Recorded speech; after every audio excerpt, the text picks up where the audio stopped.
नमस्ते। Bhagyashree holistic astrology में आप लोगों का एक बार फिर से स्वागत है।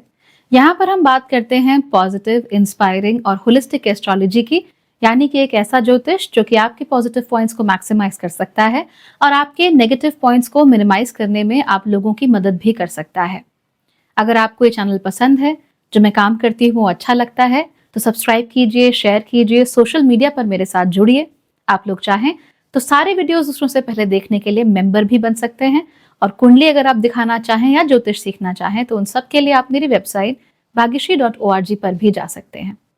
आज हम बात करने वाले हैं मंगल की, जो कि कर्क राशि में जाकर अपनी स्ट्रेंथ खोने की कगार पर है और स्ट्रेंथ को खोने की वजह से मंगल में इरिटेशन खासी बढ़ने वाली है।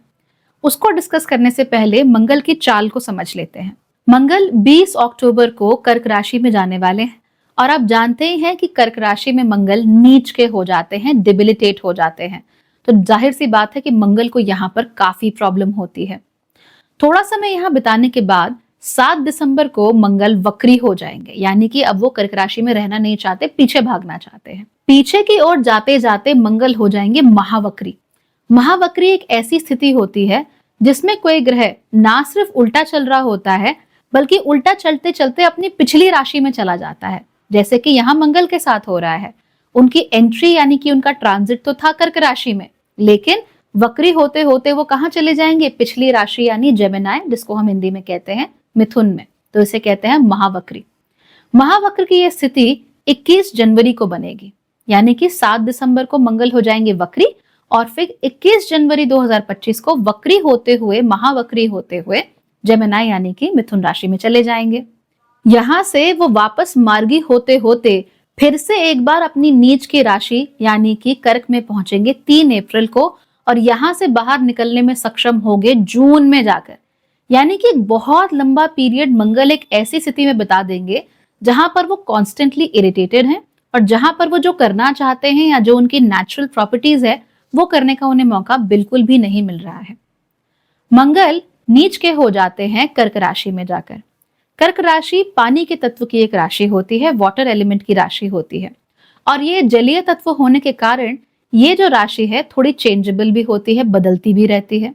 साथ ही साथ बहुत भयानक रूप से इमोशनल राशि भी कैंसर होती है। अब जहां पर इमोशंस आ जाते हैं वहां पर मंगल को खासी तकलीफ होती है, क्योंकि मंगल ठहरे आग का गोला। अब ये आग का गोले को अगर आप पानी में डालोगे तो स्टीम बनेगी और आग के गोले की पूरी स्टीम खत्म हो जाएगी, पूरी आग ही खत्म हो जाएगी, तो प्रॉब्लम तो हो गई राइट उसके साथ। So he faces a lot of issues. अब इन इश्यूज के होने की वजह से, इन प्रॉब्लम्स की होने की वजह से हम ये चीज नोट करते हैं that people are unable to do their best. लोग अपना बेस्ट कर पाने में अपने आप को अक्षम मानते हैं, ठीक वैसे ही जैसे मंगल भी अपना बेस्ट कर पाने में अपने आप को अक्षम महसूस कर रहा है। हमारी इम्यूनिटी अक्सर कमजोर होनी शुरू हो जाती है, इसीलिए बीमारियों से लड़ने की हमारी जो क्षमता है वो कम हो जाती है। जिन लोगों में ऑटो इम्यून कंडीशंस होती हैं उनमें थोड़ा सा बढ़ोतरी हमें देखने को मिलती है उनके सिम्टम्स में या उनके इश्यूज में। तो आपको अगर गैस्ट्रिक इश्यूज बहुत ज्यादा हैं या आपको लाइम डिजीज है, पीसीओएस है, तो इसमें आपको ज्यादा बढ़ोतरी, इसके इश्यूज में बढ़ोतरी आपको देखने को मिल सकती है। क्यों? क्योंकि मंगल ऐसा ग्रह है नहीं जो कि नीच की स्थिति में जाकर चुपचाप बैठ जाएगा। अब जैसे बुध हैं, वो कंफ्यूज तो बहुत होते हैं लेकिन बहुत ज्यादा यहाँ पर एफर्ट और इनिशिएटिव नहीं कर पाते, क्योंकि भैया बुध है, बुध में उतना इनिशिएटिव शक्ति, उतनी पावर नहीं होती। लेकिन मंगल एक हाइपर मैस्कुलिन ग्रह है, तो उसमें इनिशिएटिव की शक्ति भी पूरी होती है और पावर भी पूरी होती है। और इस इनिशिएटिव शक्ति की वजह से, इसी पावर की वजह से मंगल खींचना शुरू कर देते हैं और यहाँ पर वो अपने आप को दिखाने के लिए कि मैं तो भैया बहुत बड़ा हूं, मैं तो सब कुछ कर सकता हूं, वो हाइपर एक्टिव होना शुरू हो जाते हैं। और इसी हाइपर एक्टिविटी की वजह से ऑटो इम्यून कंडीशंस ज्यादा हमारी खराब होनी शुरू हो जाती हैं। We become hyper about everything. लोग हर चीज में जरा सी बात से बहुत जल्दी परेशान हो जाते हैं, बहुत जल्दी हर्ट हो जाते हैं। जरा सा उन्हें कुछ कह दो and they be like oh you know मुझे ऐसा कह दिया, मुझे ऐसा नहीं कहना चाहिए था एंड ऑल दैट। आपको मुझे ऐसी बातें नहीं कहनी चाहिए थी। ज्योतिष में भी आप बहुत सारे लोग देखेंगे इस तरीके के, कमेंट्स में ही देख लीजिएगा। विल बी लाइक ओ आपको ऐसा नहीं कहना चाहिए था, आपको ऐसी बात नहीं बोलनी चाहिए थी, इससे तो मुझे हर्ट हो गया, ये बात तो मुझे चुभ गई एंड ऑल दैट। तो लोगों की सच सुनने की जो क्षमता होती है या जो प्रैक्टिकल फैक्चुअल बात सुनने की क्षमता होती है वो भी काफी हद तक कम हो जाती है। और ये सब जून तक चलने वाला है। So that is going to be something to navigate. इतना इजी नहीं होगा इस पूरे ट्रांजिट को नेविगेट करना। इसीलिए हमें पूरी कोशिश करनी है कि हम अपने आप को हमेशा सही रखें, अपने आप को अच्छा रखें, अदरवाइज प्रॉब्लम हो जाएगी। ठीक। So number 1 thing is auto immune conditions को लेकर थोड़ा सा सावधान रहिए। दूसरी चीज जो आप लोगों को देखने में आती है वो क्या है कि मंगल जैसे ही एंटर करते हैं कर्क राशि में तो नीच के होते हैं, तो कर्क राशि का जो जलीय तत्व है वो उसके ऊपर अपना आधिपत्य जमाना शुरू कर देता है।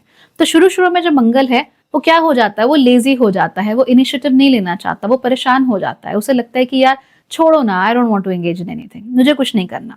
और जब मंगल इस राशि में जा रहे होंगे उस समय पर सूर्य भी नीच के होंगे, इसीलिए जो शुरुआती समय है वहां पर हम ये जरूर देखेंगे कि इनिशिएटिव की थोड़ी सी कमी आ रही है। लोग जो काम करते थे, जिन चीजों में रुचि लेते थे, वो रुचि अब उनकी खत्म हो रही है, एंथुजियाज्म कहीं ना कहीं खत्म हो रहा है। उसके बाद मंगल कहेंगे कि नहीं भाई, ये स्थिति तो मेरे लिए अच्छी नहीं है, मैं तो ऐसा हूं नहीं, मैं तो ये सब करता नहीं हूं।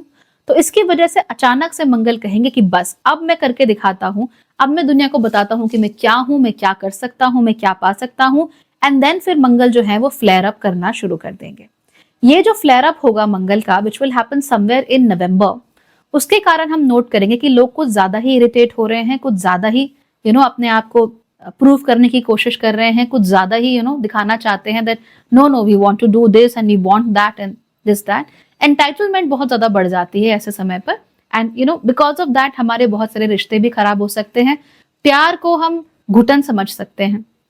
कोई अगर हमें प्यार करे, हमारी केयर करे, हमारे बारे में सोचे, तो हमें लगने लगेगा कि नहीं नहीं नहीं, ये आदमी तो मैं बांध के रखना चाहता है, मैं तो ऐसा हूं ही नहीं, why do they care for me so much, इतना सब कुछ करने की जरूरत क्या है, घर पहुंच गया हूं तो ये पूछने की क्या जरूरत है कि घर पहुंचे कि नहीं, ऑब्वियसली पहुंच ही गया होगा।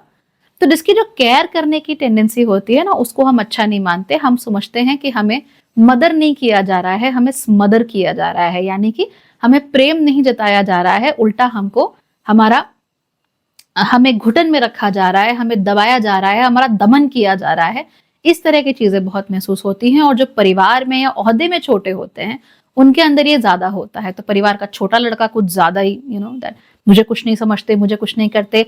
पॉलिटिकल पार्टीज में देखिए, अगर कहीं गठबंधन है तो जो छोटी पार्टी है वो कहेगी कि अरे भैया मुझे कुछ समझ ही नहीं रहा, राइट, हमारी शर्तें नहीं मान रहे हो, ऐसा नहीं है वैसा नहीं है।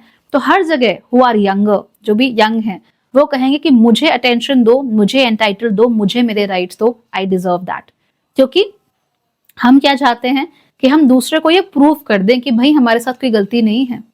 तो जैसे सुल्तान मूवी में सुल्तान कहता है ना कि भाई मैंने पहलवानी छोड़ी है पर लड़ना नहीं भूला, तो एग्जैक्टली वही चीज मंगल के साथ भी है। मंगल कहेगा कि अच्छा डिबिलिटेटेड हूं तो क्या हुआ, मैं तुम्हें दिखाता हूं कि लड़ना तो मुझे पूरा आता है, एकदम से वो कोबरा लॉक में दूंगा और फिर देखना कि क्या होता है। So that's going to happen. इसीलिए मंगल क्या होता है, एक्स्ट्रा फ्लेयर अप होता है। तो लोगों के पित्त निकल आते हैं, कई बार एलर्जीज निकल आती हैं, कई बार वो सारी चीजें आपको अब ज्यादा देखने में मिल सकती हैं। सो प्लीज बी अवेयर, अगर आपको ऑलरेडी ये प्रॉब्लम होती है, किसी खास वजह से इन्फ्लेमेशन हो जाता है, एलर्जी हो जाती है, तो प्लीज उन चीजों से बचकर रहिए क्योंकि वो ज्यादा बढ़ने वाली हैं इस समय पर, राइट। सो पहले से मालूम होगा तो आपके पास इंश्योरेंस है, आप उसको अपने आप को बचा सकते हो। That is the only reason we discuss all these thing, right. अब अगर हम एक पूरे टाइमलाइन को देखें तो उसमें क्या हो रहा है, मंगल पहले मिथुन राशि में है, वहां पर वो वैसे ही इरिटेट रहते हैं बिकॉज मिथुन राशि काफी चैटर बॉक्स टाइप की राशि होती है, उसको हर तरफ से कोई ना कोई कुछ ना कुछ बोल रहा है, तो मंगल को यहाँ बहुत इरिटेशन होती है। मंगल के साथ क्या है, एक बात बोलो, सीधी बात बोलो, खत्म, दैट्स इट। लेकिन अब मिथुन राशि तो ऐसी होती नहीं है, उसको तो हर तरफ से हर चीज बोलनी है, हर तरफ से हर चीज बतानी है। तो मंगल की इरिटेशन का लेवल ही कुछ और हो जाता है यहाँ पर आके। दूसरी चीज जो है, मंगल यहां से भागकर आएंगे कर्क राशि में, लेकिन कर्क राशि तो ऑलरेडी नीच की राशि है, तो यहाँ पर मंगल के अंदर वो प्रूव करने की टेंडेंसी बढ़ जाती है। तो यहाँ पे वो क्या करेंगे, घर में घुसकर मारेंगे, हम दिखा देंगे, हम बता देंगे, ये बढ़ जाता है। So we take action without thought. Sometimes action जो है वो इमोशन ओरिएंटेड होते हैं कि मेरे इमोशन ने मुझसे ये कहा कि मैं दुनिया को दिखा दूं, बता दूं, and we did that emotion oriented action, हमने वो किया। उसके बाद वो वापस जब वक्री होंगे उस समय पर उन एक्शन के जो कॉन्सिक्वेंसेज होंगे, तुमने ऐसा क्यों किया, तुम्हें ऐसा नहीं करना चाहिए था, ना ना ना ना करके जो कहानी पूरी शुरू हो जाती है, फिर वो शुरू हो जाएगी। मंगल जाहिर सी बात है कि वहां पर भी बहुत इरिटेट होंगे और फिर वापस कर्क राशि में जब एंटर करेंगे ना 3 अप्रैल को, उसके बाद Mangal will be like I will tell you what I want. अब मुझे कोई हाथ नहीं लगाएगा, अब मुझसे कुछ कहेगा नहीं, अब कोई मुझे रोकेगा नहीं। अब तो क्योंकि तुम मुझे इतना सुना ही चुके हो ऑलरेडी, इसीलिए जो मुझे करना है मैं तो वही करूंगा। सो ये चीज हमें फिर से नजर आनी शुरू हो जाएगी। और फिर मंगल जब सिंह राशि में जाएंगे जून में, then he will be very hyper, then he will be like now let me show you what I am made of, how dare you make fun of me, how dare you believe I am an idiot. इस तरह की चीजें मंगल में आएंगी। तो हमें दिख रहा है ना कि ऐसे टेंडेंसी बढ़ रही है। तो आपके परिवार में, आपके आसपास बहुत सारे ऐसे लोग होंगे जो इमोशनली एक्शन करेंगे, बहुत अटैक अग्रेसिव एक्शन करेंगे, अग्रेसिव एक्शन की वजह से बहुत सुनेंगे और फिर कहेंगे, ढीठ हो जाएंगे, अब तो मैं यही करूंगा। तो this is going to be very very true in those cases. मेरा आपको सजेशन ये है कि प्लीज जो भी व्यक्ति आपको इस तरीके से ओरिएंटेड दिख रहा है उसके साथ एंगेज मत करो। Do not engage with these people. The more you engage, the more problems you will have. और ये व्यक्ति जो है वो आपकी तरफ भी वो अग्रेसिव हो जाएगा। तो आपके परिवार में कोई व्यक्ति है, वो सोच रहा है कि मैं तो ऐसा उल्टा सीधा काम कर दूंगा, आपने एंगेज किया, आपने रोका या आपने उसको समझाने की कोशिश की, तो उसका सारा अग्रेशन आपकी तरफ मुड़ने वाला है।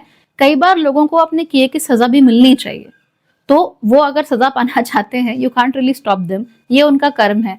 एंगेज जरूरत से ज्यादा मत करो। जो भी बात कहनी है, क्योंकि मंगल है ना, मंगल को ज्यादा नहीं बोल सकते, तो जो भी बात बोलनी है एक बार बोलो और फर्मली बोलो। अगर आपको लगता है कि बेटा बहुत पैसे वेस्ट कर रहा है, तो उसको एक बार बोलो, बेटा ज्यादा हो रहा है, take care of yourself, right. और आप सुनाने बैठ गए, बैठ जा मेरे पास, तेरे पास पैसे नहीं होंगे तो भिखारी बन जाएगा, तो ठेला लगाएगा, दिस दैट दिस, वो और इरिटेट होगा। तो मंगल को एक ही बार बोलना है, बहुत फर्मली, बहुत जोर देकर बोलना है। उसके बाद उसको अपने फैसले लेने देने हैं, उसके बाद उसे कॉन्सिक्वेंसेस झेलने देने हैं। अदरवाइज मंगल ग्रो अप नहीं करता कभी, और यहाँ मंगल के ग्रो अप करने के लिए ये बहुत जरूरी है। So let them do that. इसका जो बड़ा लेवल पर इफेक्ट है वो क्या देखने को मिलेगा? जाहिर सी बात है कि हमें पॉलिटिकली काफी सारी चीजें देखने में मिल सकती हैं, जैसे कि 4-5 पॉलिटिकल पार्टीज का आपस में अलायंस है, वो एक साथ काम करती हैं। तो उसमें जो छोटी पार्टीज हैं वो सर उठाना शुरू कर दे, कहें कि भैया हमें भी ज्यादा राइट्स मिलने चाहिए, हमें भी और ज्यादा पावर दो। तो पावर गेम्स बहुत जगहों पर शुरू हो जाएंगे। जो हम फ्लेक्स करते हैं ना हर चीज को, कि देखो मेरे पास तो ये है, मेरे पास तो ये है, तेरे पास क्या है, इस तरह की चीजें बहुत ज्यादा शुरू हो जाती हैं। तो flexing really starts on a huge level. इसके अलावा हम ये भी नोट करते हैं कि लोग कंपेटिटिव बहुत ज्यादा हो जाते हैं, यानी एक दूसरे से कंपटीशन करना शुरू कर देते हैं। और ये आपको समवेयर अराउंड नवंबर ज्यादा देखने में आएगा, अक्टूबर में उतना नहीं, पर नवंबर में। तो people will be very competitive. अच्छा तेरे पास ये है, अब मेरे पास इससे कुछ बड़ा होना चाहिए। लोग एक दूसरे की टेरिटरीज में एंटर करने में या एक दूसरे को ट्रेसपास करने में बिल्कुल भी शौक नहीं मनाएंगे। दिल भी like oh everything is fair, हम compete कर रहे हैं ना, तो compete करने के लिए तो कुछ भी हो सकता है। तो अगर दो कंपनीज आपस में compete कर रही हैं, एक ने बोला कि ठीक है मैं सारी सर्विसेज फ्री में देता हूं, अब बता, तो सामने वाला फ्री के नीचे कैसे जाएगा? नेगेटिव में तो जा नहीं सकता। तो बस यही होना शुरू हो जाएगा कि हम एक अनफेयर अनड्यू एडवांटेज दूसरे का लेने की कोशिश करने लग जाते हैं। हम सोचते हैं कि because we are entitled to a lot of things, इसीलिए हम जो चाहे वो कर सकते हैं। और ये चीजें हम सिर्फ लोगों में नहीं, बल्कि स्टेट्स में, ऑर्गेनाइजेशंस में, कंपनीज में, पॉलिटिकल पार्टीज में, सब में देखने को मिल सकती हैं। That they will be like मैं डिसाइड करूंगा कि तुम्हारे साथ क्या होना चाहिए। So you will see that happening. तो मान लीजिए कोई आपस में लड़ रहे हैं दो, तो तीसरा आके बोलता है कि रुको रुको मैं बताता हूँ क्या करना है। सो वो कहेगा तो क्या किया उसने, ट्रेसपास किया है ना, एक जो उसका ज्यूरिसडिक्शन है भी नहीं, उसको उसने ट्रेसपास किया और कहा है कि अब मैं बताऊंगा, मैं राजा हूं, मुझे सब आता है। So this is going to happen. Is it going to be good, is it going to be bad, who knows, it depends exactly situation कौन सी हो रही है, लेकिन ऐसा होगा जरूर। थर्ड पार्टी इंटरफेरेंस हर चीज में बहुत ज्यादा बढ़ने वाला है। एक और चीज जो यहाँ पर बाहर निकल कर आने वाली है वो है चाइल्डहुड ट्रॉमा। अगर आप लोगों को बचपन में जो चीजें आप चाहते थे वो नहीं मिला, या फिर जैसा आप पेरेंटिंग चाहते थे खास तौर पे, वो भी बहुत स्पेसिफिकली अपनी मदर से, अगर आपको वो नहीं मिला है, तो इस समय पर ये जो सारी बातें हैं वो उभर उभर कर बाहर आना शुरू हो जाएंगी। इस समय पर इमोशनल अग्रेशन भी काफी ज्यादा बढ़ सकता है। तो इमोशनल एग्रेशन क्या होता है? दो तरीके से होता है। या तो हम बोलते बोलते रोना शुरू कर देते हैं, चिल्लाते चिल्लाते रोना शुरू कर देते हैं, which is tell tale marks in cancer. Okay. दूसरी चीज ये होती है कि हम लोग सामने वाले को अपने अनुसार मैनिपुलेट करना शुरू कर देते हैं ताकि वो हमारे लिए सब कुछ करे। जैसे कि हमने रोना शुरू कर दिया, जाहिर सी बात है कि सामने वाला रोने की वजह से सॉफ्टन अप हो जाता है। अब क्योंकि वो सॉफ्टन अप हो चुका है, इसीलिए हम चाहते हैं कि हम जो चाहें हमें वो मिल जाए। जैसे बच्चे जिद करना शुरू कर देते हैं ना, सुपरमार्केट ले जाओ, कैसे जमीन पे गिर जाते हैं, वह वह करना शुरू कर देते हैं। क्यों करते हैं ये सब? So that parents listen to them. Similarly इस समय पर भी क्या हो सकता है, people can start doing the same thing. They can use tears to manipulate the other person. They can use emotional tears, emotional aggression to manipulate the other person. ये बहुत हो सकता है, और ऐसे में ही आपका चाइल्डहुड ट्रॉमा, जो भी आपको पेरेंट्स से, खास तौर पे आपको अपनी माँ से चाहिए था, जो आपको नहीं मिला, जो नर्चरिंग नहीं मिली, वो बाहर आएगी। बहुत सारे लोगों में इमोशनल इंटेलिजेंस जीरो होती है, zero. They don't know when to speak, what to speak and who to speak it to. तो ये जो इमोशनल इंटेलिजेंस जीरो होती है, फिल्टर ही नहीं होता इंस्टॉल, ऐसे लोग भी बहुत ज्यादा इस समय पर बोलना शुरू कर देंगे। And they need to learn emotional intelligence, कहाँ कब क्या बोलना है, किससे बोलना है, व्यवहारिकता सीखनी पड़ेगी। अदरवाइज आपके अंदर के जो फ्लॉज हैं वो एकदम से निकल कर बाहर आएंगे। फिर आपको क्रिटिसाइज किया जाएगा फ्रॉम अ थर्ड पार्टी। जब क्रिटिसाइज किया जाएगा फिर आप रोगे, then starts a cycle of manipulation where you want everybody to do what you want. कि अच्छा ठीक है, बचपन में मेरी मम्मी जॉब करती थी, उनको परिवार का पेट पालना था, she was a single mother, तो इसलिए मुझे वो प्यार नहीं मिल पाया जो मैं चाहता था। हैपन्स, बहुत सारे लोगों के साथ होता है ऐसा। तो इसीलिए अब मेरी माँ को मेरे लिए सब कुछ करना पड़ेगा। She has to do everything for me, right? मेरे सॉक्स कहाँ रखे हैं, मेरा वॉलेट कहाँ रखा है, she needs to do everything. मैं जो चाहूँ मेरे लिए वो बनाएगी। तो वो जो बचपन में मुझे नहीं मिला, तो मुझे अब चाहिए। ठीक वैसे ही बचपन में आपने वीडियो गेम्स नहीं खेल पाया, आपकी बड़ी इच्छा थी, तो आपको अब चाहिए, महंगे से महंगा चाहिए, महंगे से महंगा कंसोल चाहिए, and you want it because you think that you deserve it. So again वही चाइल्डहुड इश्यूज, जो बचपन के, बिल्कुल बचपन के हमारे इश्यूज है, 7-8 साल तक की उम्र के, वो बाहर आके, अच्छा मुझे ये नहीं मिला, ठीक है, I will compensate for that. और वो कॉम्पनसेशन जो है वो ओवर कॉम्पनसेशन हो जाता है। तो बचपन में आप 200 रुपए का वीडियो गेम लेके खेलोगे, जवानी में आप शायद 2 लाख का पूरा अपना पीसी कंसोल सेटअप बना लो। So you know these things happen. So these things happen and we start overcompensating for everything that we could not have in our childhood. तो वो चीजें बाहर निकल कर आने लगती हैं। Now remember, बहुत सारी चीजें आपके अपने हाथ में नहीं हैं, ये नेचुरल हैं, ये ऊपर से उभर कर आती रहेंगी। तो अगर आपके साथ ऐसा हो रहा है, आपके इमोशनल इश्यूज, खासतौर पे चाइल्डहुड इमोशनल इश्यूज अगर बाहर निकल कर आ रहे हैं, इन दैट केस आपको करना ये है कि ओवर कॉम्पनसेट ना करें। अगर उस समय पर कोई चीज नहीं मिली तो जबरदस्ती उसको अभी कॉम्पनसेट नहीं करना है। आपको लगता है मैंने अपने 20s एंजॉय नहीं किए, तो इसका मतलब ये नहीं कि 50 साल की उम्र में आप क्या कहते हैं, जेट स्की करना शुरू कर दो। Don't over compensate for things, ये इसका ध्यान रखो। एंड रिमेंबर, समय जो है वो गुजर चुका है, you can't do much about it. All you can do is, आप अपनी प्रॉब्लम्स के बारे में बात कर सकते हो, और बात करने के साथ साथ ही मुझे पूरी उम्मीद है, या मैं कम से कम प्रे करूंगी कि आपको कोई ऐसा व्यक्ति मिले जो आपको सिर्फ हक कर ले। एक जादू की झप्पी और अपने दिल की बात बाहर निकालना, इससे आपको बहुत राहत मिलेगी। Don't over compensate and don't believe कि जस्ट बिकॉज मुझे पहले कुछ नहीं मिला इसीलिए अब उस चीज को मुझे एक्स्ट्रा मिलना चाहिए। Don't feel entitled because of that. Second thing, अगर आपके परिवार में, आपके दोस्तों में, आपके अपनों में ऐसा कोई व्यक्ति है जो इन चीजों से गुजर रहा है, if they are going through all this, तो उनके साथ जरूरत से ज्यादा एंगेज मत कीजिए। ओके हाँ, उनकी बात सुनिए जरूर, और उस सुनने को लेकर फिर आप भी उन्हें ओवर कॉम्पनसेशन के आइडियाज देना मत शुरू कर दीजिए। आप ये मत कहिए कि अच्छा तेरा पति तुझे उस समय हनीमून पे नहीं लेके गया ना, now he should take you to the best vacation possible, अगले 60 दिन तुम्हें यूरोप में ही बिताने चाहिए। Again, don't give them ideas to overcompensate. उनको सुनो, उनकी बात को ध्यान से सुनो, बिना जजमेंट के सुनो, और उनको एक कंधा जरूर दो, एक आसरा जरूर दो, जिसके थ्रू वो खुद दोबारा से खड़े हो सके। उन्हें क्लेंजिंग का मौका जरूर देना चाहिए ताकि वो अपने आप ही अपनी प्रॉब्लम्स को सॉल्व कर सके, बिकॉज मंगल है, राइट? तो अगर हम बहुत ज्यादा चीजें उनके लिए करना शुरू कर देते हैं तो उसका डिबिलिटेशन और खराब हो जाता है। So we should allow them, ताकि वो खुद को क्लेंस कर सके, ताकि वो अपनी प्रॉब्लम्स को खुद सॉल्व कर सके, लेकिन ऐसा करते हुए उनके दिल में जो कुछ भी है उसको वो बाहर निकाल सके। तो ये बहुत जरूरी है। ऑलराइट, नाउ सुनने में तो चीजें बड़ी खराब सी, ऑड सी लग रही हैं, राइट? पर इसको मैनेज करना बहुत ही ज्यादा इजी है। सबसे पहले तो आप लोग ये पता कीजिए कि आपकी कुंडली में चंद्रमा और मंगल की स्थिति कैसी है। अगर चंद्रमा और मंगल दोनों ही खराब स्थितियों में हैं, इन दैट केस आप लोगों में अग्रेशन, इरिटेशन ज्यादा बढ़ेगी। आपके अंदर बहुत ज्यादा लेजीनेस बढ़ेगी, बहुत ज्यादा चीजें आप पाना भी चाहोगे, बहुत ज्यादा चीजें करना भी चाहोगे, लेकिन शरीर आपका साथ नहीं देगा बहुत ज्यादा। चलिए अब देख लेते हैं कि इसका इम्पैक्ट एग्जैक्टली आपके ऊपर कैसा पड़ने वाला है। अपनी कुंडली में चेक कीजिए कि मंगल और चंद्रमा कैसी स्थितियों में है। अगर मंगल और चंद्रमा दोनों ही खराब स्थितियों में हैं, इन दैट केस आपके अंदर एंगर इश्यूज बहुत ज्यादा बढ़ने वाले हैं। You are going to be extremely angry, you are going to be angry at everything. हर बात पे गुस्सा, हर बात पे चिढ़, हर बात पे इरिटेशन होगी। आपके अंदर लेजीनेस भी ज्यादा आएगी, तामसिकता भी ज्यादा आएगी, और उस तामसिकता को कोप अप करने के लिए आप बड़े बड़े प्लान्स बनाओगे। बड़े बड़े प्लान्स को फुलफिल करने के लिए क्षमता तो होगी नहीं शरीर में, तो क्योंकि क्षमता नहीं होगी इसीलिए आप क्या करोगे, आप फ्रस्ट्रेट होगे। शनि और गुरु हैं वो बहुत सारी चीजों को होने नहीं देंगे, सिंपली बिकॉज आपकी वांट है, आपकी नीड नहीं है।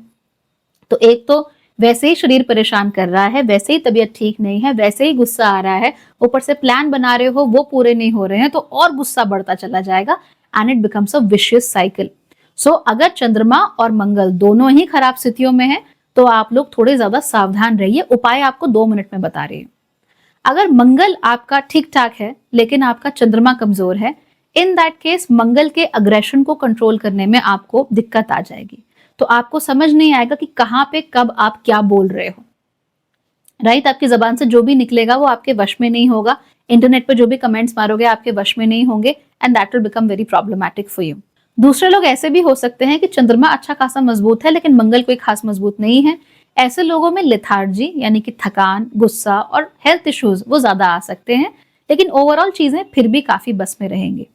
अगर आपका चंद्रमा और मंगल दोनों ही कुंडली में अच्छी स्थितियों में हैं, अच्छे से काम कर रहे हैं, खासतौर पे अगर चंद्र मंगल राजयोग भी बना रहे हैं, इन दैट केस आपको ज्यादा परेशानी इस समय पर नहीं होगी। हाँ, ये जरूर हो सकता है कि आपके अंदर थकान थोड़ी ज्यादा बढ़ जाए, लेकिन इससे ज्यादा प्रॉब्लम आप लोगों को फेस नहीं करनी चाहिए। Right, so this is all that could be happening with you. इन सबको हैंडल करना जेन्युइनली बहुत ईजी है, it's not difficult at all. तो उपाय मैं आपको बता देती हूँ। आप लोग शिव जी का ध्यान कीजिए, शिव जी में अपना मन लगाइए और हर रोज लिंगाभिषेक कीजिए। यानी कि अगर आपके घर के पास मंदिर है तो वहां जाइए और हर रोज नहा धोकर फ्रेश होकर वहां पर जल चढ़ाइए। आप चाहें तो घर में भी 3-4 इंच का छोटा सा शिवलिंग लाके रख सकते हैं, उसमें कोई प्रॉब्लम नहीं है, और हर रोज आप उसमें जल चढ़ाया कीजिए। इससे आपके इमोशंस काफी शांत रहेंगे और जितना गुस्सा आ सकता है उतना नहीं आएगा, सब कुछ बैलेंस में रहेगा, मैनेजेबल रहेगा। तो दैट यू कैन डू। इसके अलावा आप लोग हर रोज पंचाक्षरी मंत्र का भी जाप कर सकते हैं। पंचाक्षरी मंत्र यानी कि नमः शिवाय। तो नमः शिवाय का अगर आप लोग जाप करेंगे तो उससे भी आपको बहुत अच्छे रिजल्ट्स देखने को मिलेंगे। हालांकि मैं आपको एक बात जरूर बता दूं, 11 बार से स्टार्ट कीजिए। ऐसा नहीं है कि माला फेरे ही जा रहे हैं, फेरे ही जा रहे हैं। मंगल में इतनी क्षमता नहीं है फिलहाल हैंडल करने की। तो 11 बार से स्टार्ट कीजिए और उसके बाद धीमे धीमे करके बढ़ाते चले जाइए। 11 से 21 पे जाइए, 21 से 51 पे जाइए, फिर एक पूरी माला कीजिए। कोई दिक्कत नहीं है, मन से करोगे तो सब हो जाता है। लेकिन इमीडिएटली माला फेरना शुरू कर दिया, 3 दिन माला फेरी, फिर छोड़ दिया, फिर चौथे दिन याद आया, फिर कुछ आ गया, फिर 7वें दिन याद आया, ऐसे नहीं करना। 11 बार से स्टार्ट करो। 1 मिनट से भी कम समय में, 30 सेकंड में आपका पंचाक्षरी जो मंत्र है उसके 11 आप बार बोल लोगे। नमः शिवाय, नमः शिवाय, नमः शिवाय, नमः शिवाय, नमः शिवाय। कितना देर लगती है बोलने में? 10-15 सेकंड एक्चुअली। ये करो और फिर धीमे धीमे करके बढ़ाते रहो, यू विल बी ओके। जो लोग इसके अलावा कुछ रेमेडीज करना चाहते हैं उनके लिए एक रेमेडी हो सकती है वॉक करना। So please walk for at least 30 minutes every single day. इससे आपका जो गुस्सा है, खासतौर पे जो बहुत ज्यादा उबल रहे हैं ना, जिनको बहुत सारी बातें बाहर निकालनी है, उनको बहुत मदद मिलेगी। गुस्से वाले लोगों को बहुत मदद मिलेगी क्योंकि मंगल आपके थोड़े कंट्रोल में रहेगा। That can be done. Finally आप लोग मंडेज का फास्ट भी कर सकते हैं। जी हाँ, ट्यूसडे का नहीं बल्कि मंडे का। मंडे का अगर आप फास्ट करेंगे शिव जी का नाम लेके, उससे भी आपको बहुत सारे रिजल्ट्स अच्छे मिल सकते हैं। तो इसमें से जो भी उपाय आप कर सकते हैं आपको करने चाहिए, उससे चीजें बहुत अच्छी रहेंगी। याद रखिए ये चीजें लंबे समय के लिए करनी है, यानी अभी से लेकर जून तक करनी है। इसीलिए जो भी कीजिए सोच समझ कर कीजिए और वही उपाय कीजिए जो आप कर सकते हैं, जो आपकी क्षमता में है। राइट, रोज सुबह पंचाक्षरी मंत्र बोला जा सकता है, बहुत समय नहीं लगता। शिवलिंग पर अगर आपके घर में ही शिवलिंग हो तो अभिषेक भी हर रोज सुबह किया जा सकता है। टोटल मिलाकर आपको 30 सेकंड लगेंगे शिवलिंग पर जल चढ़ाने में और पंचाक्षरी मंत्र जो है उसको 11 बार पढ़ने में। तो इससे ज़्यादा समय तो लगता नहीं है। फास्टिंग करना चाहो तो फास्टिंग कर लो और वॉकिंग करना चाहो तो वॉकिंग कर लो। ये 4 उपाय हैं, इनका इस्तेमाल करो, डेफिनेटली आपको अच्छे रिजल्ट देखने को मिलेंगे। और कम से कम मंगल के नीच होने से और उसके प्रॉब्लम में आने से जो हमको हेल्थ इश्यूज देखने को मिल सकते हैं, जो और प्रॉब्लम्स देखने को मिल सकती हैं, काफ़ी हद तक कम हो जाएंगी and we will live a very happy life. So I hope कि आप लोग ऐसा कर सकें और आपको और बहुत मदद मिल सके अपने जीवन में to do a lot of great things. Remember, अगर आपकी राशि कर्क है, ये सही समय है to make a lot of things happen. So do that and don't try too hard to prove yourself. Bye bye, take care.